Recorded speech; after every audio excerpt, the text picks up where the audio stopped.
Hey, how's it going, everybody? It's your boy Meteor Kaiser here, back again. I know it's been a sec, again, with another challenge run. Today we'll be taking a look at FE6, and we're going to be doing a solo duo run. I guess it's more like a duo run. I'm going to be playing with just two characters. They are Wade and Lot, our standard axe fighter duo from this game, similar to your Dorcas and Bartra. We have a very simple rule set. Just I'm only allowed to use Wade and Lot, but literally anything else goes. If I need to use arenas for either grinding or money, I can. Pretty much everything else is, usable because I want to abuse whatever I can because of how trash Wade and Lot are. So they are very bad units. Okay, so we'll start off with Wade. Wade has a 75% HP growth, a 50 strength, 45 skill, 20 speed, 45 luck, 30 defense, and 5 resistance. Whereas Lot has 80 HP, 30 strength, 30 skill, 35 speed, 30 luck, 40 defense, and 15 resistance. Now the big difference between these two is Lot's strength growth is way less than Wade's, but Lot should be slightly bulkier. So based off of their growths, Wade is supposed to be kind of the slower one, but he's also the stronger one, and Lot is supposed to be the faster, more defensive kind of character. And we'll see actually what happens based on that, but at least for starting, Lot gets better bases and worse growths, kind of similar to your Bartra, and Wade is similar to Dorcas. So we can completely skip chapter 1 because nothing happens. We just play through the map normally. And chapter 2 is what actually matters. Chapter 2, the Princess of Bern. We get both Wade and Lot in this chapter. They're nice and early characters, which is good at least. So in order to kind of get the most out of my Wade and Lot for this chapter, I use Deke as bait. And I give all of his equipment to Shauna so that she can escape with it, because I want his equipment still, because it's money. So I send Wade and Lot to deal with the enemies that are kind of in that area by Roy, near the beginning. And then I leave Deke behind to just stay as bait against the enemies on the right side. And this gives Wade and Lot a few turns to deal with those left enemies before eventually moving on to rescue Deke, which really didn't matter, but Deke somehow survived, and that gives us plenty of time to clear the boss. So the boss Rude goes down to Wade's hammer. Wade comes with a hammer, and Rude is a knight, and that makes this chapter extremely easy. A lot of the early bosses are going to be pretty easy for us because they're knights. Chapter 3, Late Arrival. I completely just ignore Lou because what's the point? And I also ignore the treasure chest with Chad because I'm just not going to use units I don't have to. And I honestly think I can get away without the treasure chests for the most part. And if I really need to, I'll use Merlinus with some treasure and chest keys. The first few chapters are kind of annoying because I have to bring all of my units and there's no prep screen. But, for now we'll just make do with what we have. So basically what I'll do is I'll send all my units kind of hiding, and then I'll use Wade and Lot to beeline it for the boss, who's, again, a knight. Slater is very easy to take care of, and Lot uses the hammer this chapter to deal with Slater. And we move on to chapter 4, Collapse of the Alliance. Ooh, this is a fun chapter. The problem with this chapter is there's a crap ton of enemies, and also Rutger is semi-impossible to deal with. Very similar to our last run where we had Joshua. Early game Myrmidons are very hard to deal with. So I have a little bit of a scam on this chapter. So I use Boars to body block the north choke, and I have Marcus help with the southern choke, where Wade and Lot are at. The problem is with the axes is they have an extremely low hit, and on top of the already low hit from the game, that makes axes like a good hit rate for an axe would be like 60%, and that's being generous. And also Myrmidons have insanely high avoid, so with that weapon triangle advantage, it makes it impossible to deal with Rutger. And what I end up doing is I have Marcus help a little bit with dealing with Rutger, kind of breaking my rules, semi not really, saying screw the rules, I have Marcus. And while I'm using the rest of my units as bait, Wade and Lot slowly are able to pick off all the enemies as they make their way to Eric. This boss was a pain in the ass because of the poor accuracy. Eric is a cav, So the best thing that I kind of had was my hand axe, and I had a 41% chance to hit, and that's not very good. So I spent a lot of time here against Eric. Thankfully, he wasn't too strong against us. We were slowly but surely able to take Eric down. We move on to Chapter 5, the Tide Chiller, the Emblem of Fire. So this one, I rush Wade and Lot to the fort so that they can deal with those guys quickly, and send them back to the left of the gate area to deal with those flanking bandits. The bandits from the left are a pain in the ass, so it's important to deal with those real quick, or else Roy might die. Also, there's a lot of nomads, so the hand axe is going to make my life a little bit miserable because that's all I have to my name. But thankfully there's a fort, so I could just stay on that tile for a long enough time, and they basically do no damage to me, so I could just heal up every turn. Once Wade and Lot reach the middle area, they're surrounded by bandits trying to destroy that village up there. Both the bandits and Wade and Lot have extremely shit accuracy, so it's just a painful misfest. The boss story has a killer axe and a hand axe, so there's no way I'm risking that, so I attack from 2 range with that, with the little uses of the hand axe I have left. At the end of the chapter, Wade and Lot are level 13 and 14 respectively. Next we move on to Chapter 6, the Trap. First chapter with a prep screen, which is great, so now I can just bring the necessary characters, which are just Wade, Lot, and then Roy because he's forced, and Merlinus to help with cargo stuff. So I send Wade to the left and to the right flanks. He will jump between the two, and I just have Lot go down the middle. Right now Lot is a lot better because his 12 speed doubles most enemies right now, which is nice, and Lot's going to be that speedy one, which is good. So I talked to Kath, but I ignored the treasure rooms and doors because I'll be fine. Alright, now this is our first really annoying boss besides from Eric. Eric wasn't bad, he was just tedious. Wagner is worse. Wagner is a shaman, and my accuracy with Lots is in the 20s, and with a hand axe it's 40s with an iron axe. And Wagner does 12 damage per hit with an accuracy in the 40s.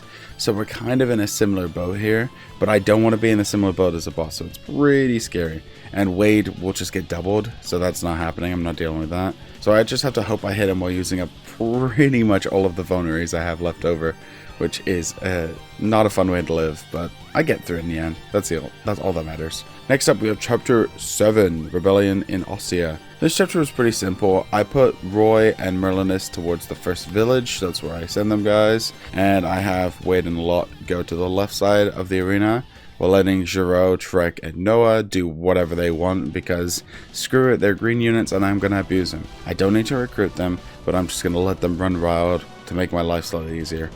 So having those units helped, and that made it so I could deal with those cavalry reinforcements from the bottom before going towards the boss, and that wasn't too bad. And the boss, Tobias, was another struggle boss, but at least he's a knight, so the majority of the legwork is easier with the hammer, so Lot does a lot of the damage, and then I let Wade get the kill. Next up we move on to Chapter 8, the Reunion. Bit harder of a chapter because of how many enemies there are. The first half isn't too bad. I use the story to open those chests near the beginning because, you know, I have them. And Roy to stop Kath, and Wade and Lot slowly deal with mainly the mages on the player phase, hope to not die on the enemy phase. That's essentially what the strat here is. And unfortunately I have to reset a couple of times because that middle area kind of gives a little bit of a heart attack to me. The biggest problem right now, my HP on Wade and Lot is too much. It takes so many vulneraries just to heal them because their HP totals are like almost 40s, 50s area, so it's not fun. And my problem here is I do too much at once. I try to take on too many enemies at once, so I die. And instead, on the next run, I funnel them all into that bottom tunnel area so I can just deal with each enemy one at a time. This works extremely well, and Lot is able to hit level 20, and I promote him into a warrior during the middle of this. So now we have our level 1 warrior. Lot has 52 HP, 13 strength, 15 skill, 15 speed, 7 luck, 9 defense, 2 resistance, and 14 con. As expected of FE6, but his stats are honestly pretty shit. The only thing he's got going for him is like 15 speed isn't terrible, 15 skill isn't awful, and 52 HP is really nice. But then it's like 13 strength is a little lackluster, and he's got like no defense and resistance. And now we have our first promoted boss as well, Legance. The boss Lagance is a level 1 general with lance weapons, funny enough, and even though he only has 43 hit, Lot doubles Lagance and I'm able to use that advantage to eventually take him out. I take too long to do the Gaiden, and that's going to be unfortunately a common theme in this run, so that means we're not going to be able to get to Idan, whatever, and so our final boss for this will be Zephiel. Next we move on to my favorite chapters, the Misty Isles. So I spend this chapter getting Lot's bow proficiency up, and it's a Fog of War chapter, so that's not fun. And there's constant pirate reinforcements from those forts in the middle, so I need to make sure Roy doesn't get fucked over by the fog. Lot deals with the reinforcements while Wade cleans up the area by the north of the villages. I go to the right village because that's the path that'll give me a hero quest the quickest. The promoted Lot is showing up Wade right now. He's gotten to level 5 just in this one chapter. Scott the boss is a berserker. He's honestly really easy to deal with. Having bows is super helpful because I have that 2 range against him because he only has 1 range, so it's nice. And the good thing about bows is it has a lot more hit than axes do. So Lot's hit against Scott is 75, which is way better. Sure, it doesn't do as much damage, but honestly right now I'd rather take some accuracy over damage because I kind of need that. I pretty much ignored the lower half of the map because I don't really care, and I move on to the next chapter. So we're on chapter 10b, Caught in the Middle. This chapter is pretty hard, only because in order to get the hero quest, I have to protect all of the villages. So that means Lot has to make a beeline for the north village, the first target, and ignore all enemies just to protect the village. Wade cleans up the immediate area, and I get Roy into position on the right to immediately recruit Klein so I can use this green units. Also not dying to a sniper is pretty nice, even though I lose Merlinus here, but it's okay to lose Merlinus because he respawns each chapter. Lot literally goes house to house while dealing with all of these bandits, while Wade clears the bottom half of the map with those green units. I use Klein to rescue Roy to bring him to safety so that Wade can focus on the offensive. There are a lot more enemies, but there are Tate's Pegasus Knights still, so I send Klein to talk to Tate so that we don't have to deal with those guys. And I honestly do not care about the Orion Bowl or the Illusion Whip, so it doesn't really matter how many green units live or die for me, so I've got that going for me. After a few attempts, I clean up the enemies and make my way to the boss Zinc, who goes down to a crit from Lot's steel bow. I get the hero crest from this chapter, which is great, and we move on to chapter 11b, Escape to Freedom. Wade gets his promotion at the beginning of this chapter, so now Wade has 47 HP, 15 strength, 12 skill, 10 speed, 14 luck, 13 defense, 0 resistance, and 15 con. He's definitely more offensive and defensive, but that speed is garbage. 10 speed means I will basically be doubling nothing, so I basically have to have Wade as a nuke. He just comes in, murders in 1 turn, and that's it. I just really have to pray that I get good growths, so we'll see what happens. I send Lot up north to cut off enemies there and rescue the villagers, and Wade stays south to clear out those enemies in that area. There's a ballista up north, so be careful about that. Unfortunately, the pirates are quicker than me, so they destroy the village. It is what it is. Bartra and some green units show up to help, so I use them to help me clear the north path. Both Wade and Lot converge on the boss Morgan, and work together to take him down. I save all the villagers and get an energy ring out of the deal, so that's pretty good. An energy ring will be very helpful moving on. And we move on to chapter 12, The True Enemy. Chapter 12. This was a really frustrating chapter, to be quite honest. The real hard part about this chapter is at first Wade and Lot are split up, because I kind of want Merlinus to secure the treasure chest on the right, and to make my life easier, I want them separated. So the biggest problem with this chapter, and this is going to be a problem throughout this entire run, is they are sleep stave users, which means Wade and Lot are basically out cold for 5 turns, which really reduces my options. And I'm not gonna be able to dodge at all because my resistance is trash. So basically my only option here is I have to wait for sleep to run out and hope I don't die in the meantime.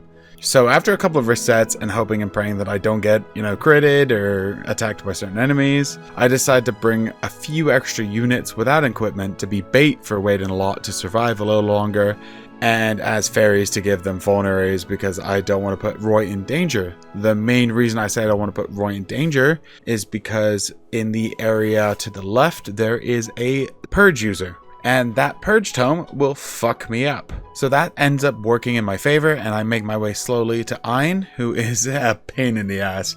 Oh man, Ein, ooh. So Ein is our first Manakete that we have to deal with. And they're weak to magic and very, very strong against physical attacks, having 23 defense and only 10 resistance, which does not help us very much either, because Wade and Lot are physical.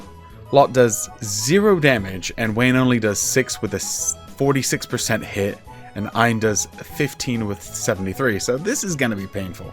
My plan A is to hit it until it dies, and my plan B, which I end up going with, is Ein only has 1 range, which is the one really good thing, so my only real option here is to use my bow. Now thankfully, now that both Wade and Lot are promoted, they get access to bows. Now their bow ranks are pretty shit right now, and I can only use iron bows for both of them. However, iron bows are better because they're more accurate. Now my iron bow only does 3 times 2 with a 76 and 6 crit, so I have to get lucky with a crit to basically do anything. And I basically keep playing until I get that crit. It's at least a good thing is I'm able to farm some skill level with the bow. And that gets me enough experience to level up and double iron with the steel axe, and I finish him off. Oh my god, this was terrible. And as I took so long to complete this chapter, I didn't get to the Gaiden. So we move on to chapter 13, the rescue plan. This is a pretty long chapter, but not as long as the other one, just a different kind of long. I take this one pretty slow. I sent both Wade and Lot up north first to take out a few of those cavaliers in that beginning area, and then when Milady joins, I use her to actually rescue Roy and hide in the mountains, because the only other enemies that can hit Roy would be like another wyvern, and by that point, Wade and Lot should be able to take care of them. So now I pivot and send Lot south to cut off those southern enemies. And then by that time that the Paladin and the Cavalier reinforcements come in, Percival leaves, so I don't have to deal with Percival, which is good. So Lot takes care of those southern enemies, Wade takes care of the northern enemies, so then I can converge both Wade and Lot to the north and have them go through, sort of meeting in the middle after dealing with those enemies, and we converge on the boss Flare, who is pretty easily dealt with because he is a Wyvern Lord, and then I have a bow for that. So, and while I'm defeating the boss Flare, I'm able to do a little bit of shopping, which is real nice. I visit the village and I get ready for chapter 14, Arcadia. God, everybody loves a desert chapter, that's for sure. This chapter isn't really too bad though. It's just super fucking annoying. Wade and Lot can only move 2 tiles per turn until the storm clears up a little later, which is fun, and then there's also Fog of War, so I have no idea where anyone and anything is coming, so they could just come in and wreck my shit, and Roy is in a very precarious situation, so I've got to play really slow and just hope and pray that Roy doesn't get one-turned by some flanking mage or something. We have a few bosses in this chapter. First up, we have the bandit duo Maggie and Rose, who come from the south. They are very, very powerful berserkers. Thankfully, because they're berserkers, their defense is trash. Sophia dies. I don't care at all. Sophia's nice bait, I guess. The only annoying thing about Sophia dying is I'm not able to get that easy energy ring towards the end of the chapter, and unfortunately I do ignore all of the items just because it's just not worth it, honestly. A lot of the items I can get in this chapter, besides from that energy ring, really don't do much for me, and I mean the boots probably would have been nice, but whatever. But I deal with Maggie and Rose pretty quickly. Thankfully, for once, they have really low defense, so that's great for my warrior combination. And then Randy is a super easy boss to deal with. He goes down to a bow plus an axe, so easy chapter, just pretty scary because I can't see shit. And because Sophia dies, we don't get access to the next Gaiden, but again, I don't care. We're moving on to chapter 15, the Dragon Girl. Alright, so we've kind of made something clear here. Lot is very, very bad compared to Wade, unfortunately, right now. Lot does have that speed advantage and a little bit more defense, but Wade's where the power comes in. And a warrior without strength is trash. So we have our uses for Lot, but Wade is going to be the real brawn in our game. So I send Wade up north to deal with Percival and his goons, while Lot heads right to start working on the enemies there. This is kind of a good thing though, because Wade can be the boss killer and then Lot can deal with the trash mobs. Wade hides on a mountain tile and chips off Percival, and then rendezvous with Lot. So after Lot takes out Garrett, we have our real problem showing up in this run. The true enemy is health. So you only have like a limited amount of elixirs. You can buy more towards the very end of the game via secret shops. However, that's not very practical. And then vulneraries are also not very practical because Wade and Lot have HP in the 60s. and that takes 2 full vulneraries just to heal. So I basically run this chapter with almost no recovery, and Wade gets super duper low a few times. Thankfully there are a few forts, and I just spam end turn a few times to get my health back up. And there's just too many enemies for me to rush this, so I just kind of have to play slowly. It is what it is. At least the good thing is the boss Wraith here is not very strong, so it's a pretty easy clear at the end.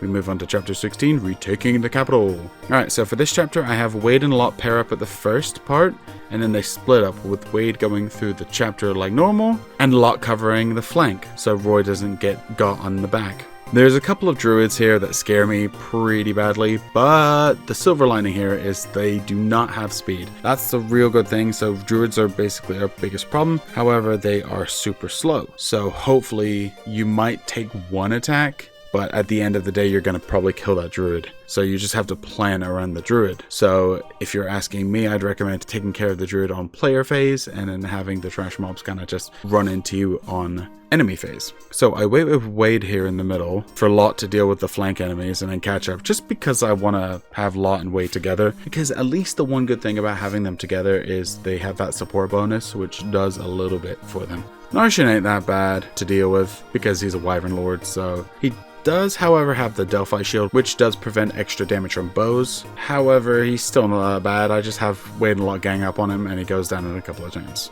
Alrighty, next up we move on to chapter 17a. This is where the path splits. So you can either go the Ilia route or the Sakai route, and we are going the Ilia route like we always fucking do. Yay! It just depends on the level of certain characters, and as we're not using any, it's just kind of the default. So anyway, this is a very simple chapter. I split them up like always. Lot goes south, Wade heads north across the open land bridge. The only annoying thing here was there was a bishop at the end with sleep, so it takes a few turns off, but it really was not that bad because all of the enemies did like nothing to me.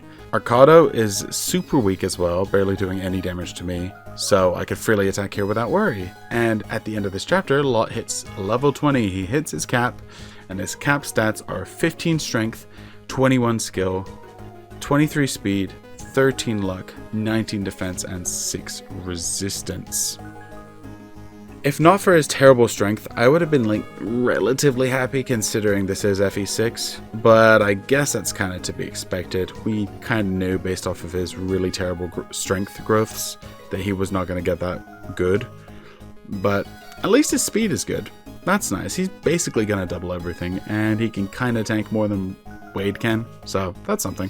But anyway, we move on to chapter 18a, the Frozen River. This was honestly even easier than 17 was. There were some shamans and monks, but at this stage, what's the point of fighting unpromoted enemies? They're not gonna do anything. Even shamans are not scary. The boss, however, is a little scary, with Martel being a bishop and all, and whose Divine Tome does a solid 26 with 41 hit, but the 41 hit's not the worst in the world, so since my boys didn't take any damage getting here, I'm really not that concerned, and I can just end turn with Wade's steel bow equipped, and it's over in a couple of turns. Sure, I couldn't save the villages in time, but it's whatever at this point. I'm just trying to power on through. And with this, Wade also hits his level 20 peak here. Complete opposite. He has 27 strength, 22 skill, 14 speed, 24 luck, 20 defense, and 1 resistance. Surprising that he ended up being more tanky than Lot did. The speed I'm not really too shocked about. He will never double anything. However, that 27 strength is beautiful. I actually have something that can kill my bosses. It's great, because Lot sure as hell can't. Yeah, almost that double amount of strength is just wild to me. But we move on to chapter 19, Bitter Cold. So this is a Fog of War chapter with a few sleep users on route. However, it's pretty simple. The alien troops could barely touch me yet again, and I slowly move through towards the boss, who is a Falcon Knight, Sigun. Doesn't have the Delphi shield, so one turn, bam, done. And we move on to actually the only hard chapter in this little Ilia route, chapter 20a, the Liberation of Ilia. Now this is more like a puzzle than a chapter. I guess that's kind of like how it is on the hardest difficulties, is you're just trying to put the puzzle together. So the reason this is a real doozy is because right off of bat, off rip, we have 2 druids and they both have sleep staffs. And this, I have a lot of resets because I basically have one solution here, and I just have to get lucky that I don't get slept or I don't get surrounded by the wrong enemies. I fail like 3, 4, 5 times, something like that, trying to get decent RNG while hiding Roy in the top right, hoping that the enemies just focus on Wade and Lot, who are split between the 2 entrances. I have to wait 5 turns to do anything, and then on my turn that I wake up, I have to either elixir or kill a druid depending on my health and the druid's positioning. Now, the druids are the biggest pain in the ass because while they have low hit and low speed, they do like 20 to 30 HP, and that's not that great. However, the other enemies are pretty easy, so as long as we are able to take care of the druids, that should be all that really matters. And after enough attempts, I'm finally able to make it through with just perseverance, and that was the hard part of the chapter, thankfully. The rest was literally just getting to the boss arts. However, towards the end, there was a Berserk Staff user who ends up hitting Wade, so I just have to bait Wade out with Lot so he doesn't go for Roy. And this ends up not being a problem at all. It just takes a few more turns, and once I completely go through those Berserk Staff uses, I'm able to move on and defeat. He is a general, which is pretty tough, so my game plan was to rely on some killer bow quits with Lot before swooping in for the kill with Wade when he was low enough. And wow, who would have thought I missed the Gaiden? Oh, boo fucking who. We're nearing the end, ladies and gents. We move on to the biggest chapter, the Binding Blade. This chapter has both the most units and reinforcements, but the good thing is here, the reinforcements literally do nothing because most of them are like regular old Wyvern and Cavalier units, so not a problem. There's a couple of Sages here and there, but they're pretty isolated, so I can take my time and just focus on them specifically while healing up in between if I need to. The kind of worst part of this was there was a Manakee blocking my path, so I end up peeling him away with Lot, and then having Lot sit on a mountain tile kind of near that Manakee, and that Manakee does only 50 hit, so that kind of gives me some leeway, so like one turn I'll get hit and I'll heal, and the other turn I won't, so I'll be able to do more damage. And I just kept repeating that until I dealt with the Manakee eventually. Near Murdoch there's a decent amount of druids and a bolting user, so that's a little scary. And if that bolting user hits, it's 29 damage instantly, but I get pretty lucky as that 46% never hits. Wade takes on those druids and the Wyvern reinforcements to the south by himself and almost dies, so I have him regroup with Lot to finish the rest and take on Murdoch. Murdoch is very strong as a maxed out general, but it's nothing I haven't faced before. His Tomahawk prevents Lot from doing anything, but I equip a Killer Axe to Wade and he gets a lucky crit, almost killing him in one hit. And from there, it's just a matter of time till he goes down from Wade's might. Just repeated hitting, and Murdoch goes down pretty easily, thankfully. Way! Last Gaiden, skipping, yay! We move on to what is our last chapter, The Never-Ending Dream. This is Pain Incarnate. Oh my god. What a way to end the fucking run, I swear. Okay, so starting off rip, we have 2 Berserk users. So I do something kind of weird here. I put Wade and Lot together on the left, because I know that they can't easily kill each other, so that should be able to help me get through with some elixirs. And if I have Roy and Merlinus hide on the right, kind of in the corner, I should be okay.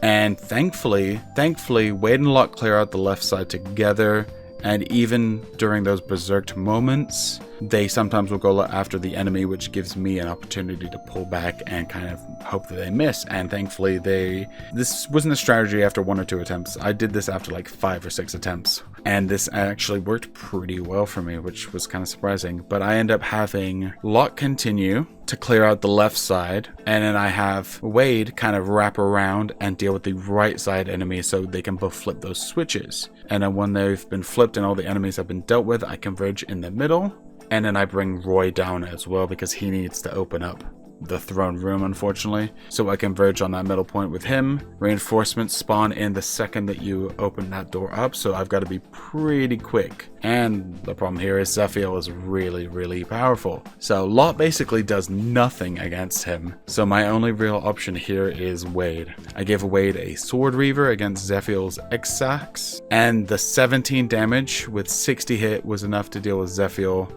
beating the game. It took a very, very long time, and those reinforcements that were coming in almost got to us, and I just had to keep end turning and just hoping that Zephiel would not hit me too much, because X-Axe was pretty strong. However, it wasn't the worst. It was just a very time consuming process.